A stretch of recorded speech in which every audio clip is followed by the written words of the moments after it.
Good morning class 12।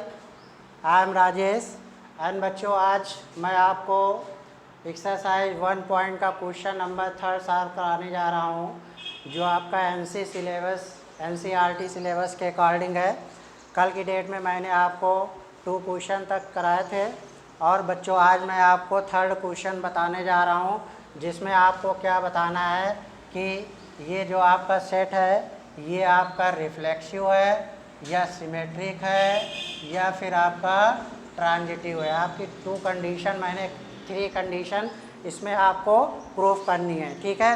तो बच्चों सबसे पहले आपको जो गिवन सेट है आप लिखोगे given set is equal to 1 2 3 4 5 and 6। अब बेटा यहाँ पे देखिए रिलेशन आपको दिया गया है r is equal to x comma y such that y divisible by x।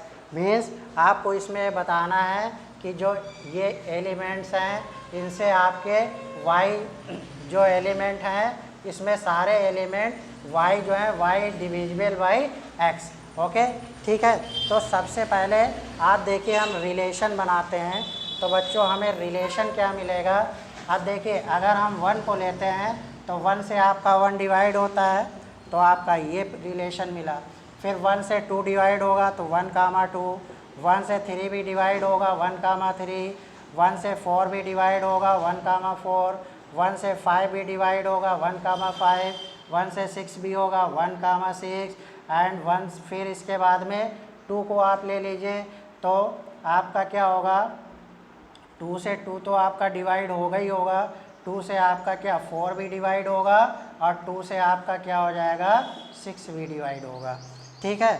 Okay, उसके बाद में आप 3 को ले लीजिए तो आपका क्या बनेगा पेयर, 3 से 3 डिवाइड होगा और फिर आपका क्या होगा 3 से 6 भी डिवाइड होगा, ठीक है।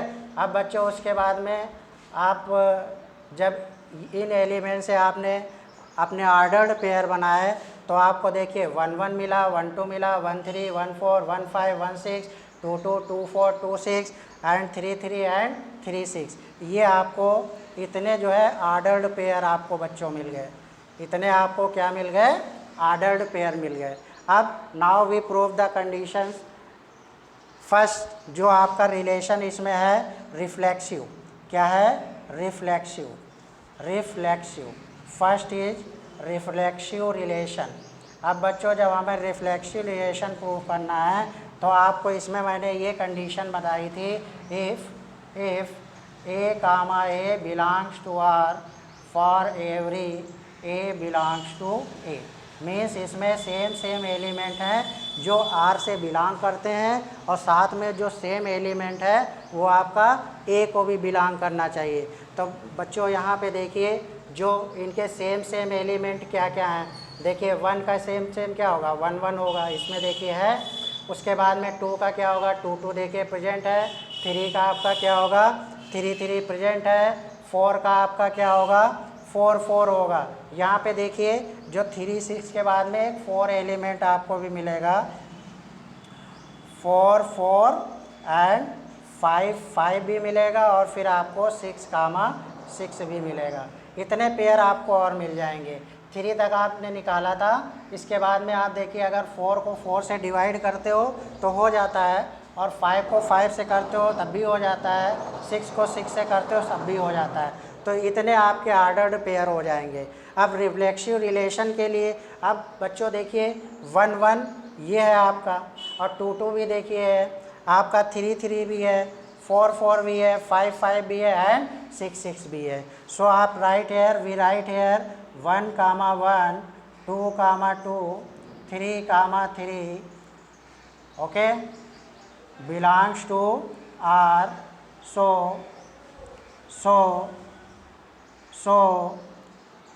रिलेशन इज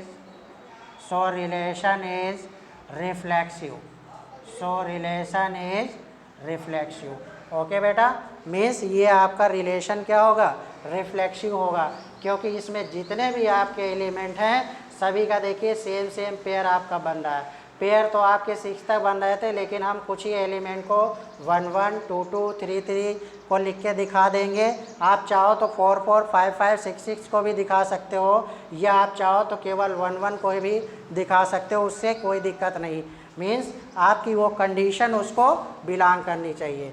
अब बच्चों इसके बाद में जो नेक्स्ट हमारा है, इसके बाद में नेक्स्ट है हमारा सिमेट्रिक। नेक्स्ट हमारी जो कंडीशन है symmetric relation. Symmetric relation, symmetric relation. अब बच्चों अगर हमें सिमेट्रिक बताना है तो सिमेट्रिक के लिए मैंने बताया था if a comma b belongs to R then b comma a then b comma a also belongs to R. Means मैंने ये बताया था कि अगर ए और बी आर को बिलोंग करते हैं तो उसके उल्टा एलिमेंट बी और ए भी आपको बिलोंग करेंगे। अब बच्चों यहाँ पे ज़रा देखिए, किसी भी एलिमेंट को आप ले लीजिए। देखिए यहाँ पे आप जैसे इसको और इसको आप ले लेते हो, अगर लिखते हो since 1 comma 2, 1 comma 2 belongs to R करेगा, ठीक। अगर 1 कामा 2 आर को बिलोंग्स कर रहा है तो इसका उल्टा क्या होना चाहिए, 2 कामा 1 भी होना चाहिए। लेकिन but 2 comma 1 does not belongs to R, 2 comma 1 does not belongs to R, 2 comma 1 does not belongs to R. तो बेटा देखिए यहाँ पे 1 और 2 तो बिलोंग कर रहा है, लेकिन 2 और 1 आपका बिलोंग नहीं कर रहा है। इसी तरह आप और भी कंडीशन को देख सकते हो, जैसे अगर 2 कामा 4 को देख लो तो देखिए यहाँ पे 2 कामा 4 तो बिलोंग्स कर रहा है आर को, बट यहाँ पे देखिए 4 comma 2 does not belongs to R. इसमें कहीं 4 कामा 2 है नहीं है, तो इसको बिलोंग्स नहीं कर रहा है। So it is not symmetric, so it is not symmetric, so it is not symmetric relation.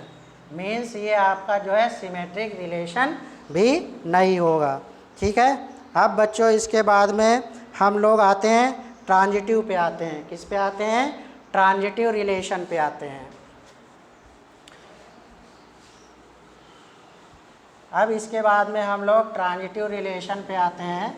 Sorry, ये आपका जो है बिगड़ गया, मैं फिर से लिखे दे रहा हूँ, r is equal to 1 and 1, ठीक है, ओके। अब ट्रांजिटिव में बेटा जब आते हैं ट्रांजिटिव रिलेशन, तो आप लिखोगे ट्रांजिटिव रिलेशन। जब आप इसको बच्चों आओगे तो इसके लिए मैंने बताया था कि if a comma b belongs to R and b comma c belongs to R, then मैंने बताया था कि सेम एलिमेंट आपके हट जाते हैं और ए और सी जो बचता है, सो ए कामा c belongs to are, okay. सो अब देखिए यहाँ पे कोई ऐसी कंडीशन हो रही। अब ज़रा देखिए आप इसको ले लीजिए, 1 2 and 2 4 को ले लीजिए, 1 2 and 2 4 को ले लीजिए। देखिए लिखेंगे since 1 comma 2 belongs to R and 2 comma 4 belongs to R. ये इसको बिलोंग कर रहा है ना, तो अब इसमें सेम एलिमेंट 2 और 2 आपका नहीं रहेगा, बाकी 1 कामा 4 रहेगा बिलोंग्स टू आर। क्या देखिए इसमें 1 कामा 4 कहीं पे है, ये देखिए यहाँ पे 1 कामा 4 है ना, इसको बिलोंग कर रहा है। So it is transitive, so it is transitive relation,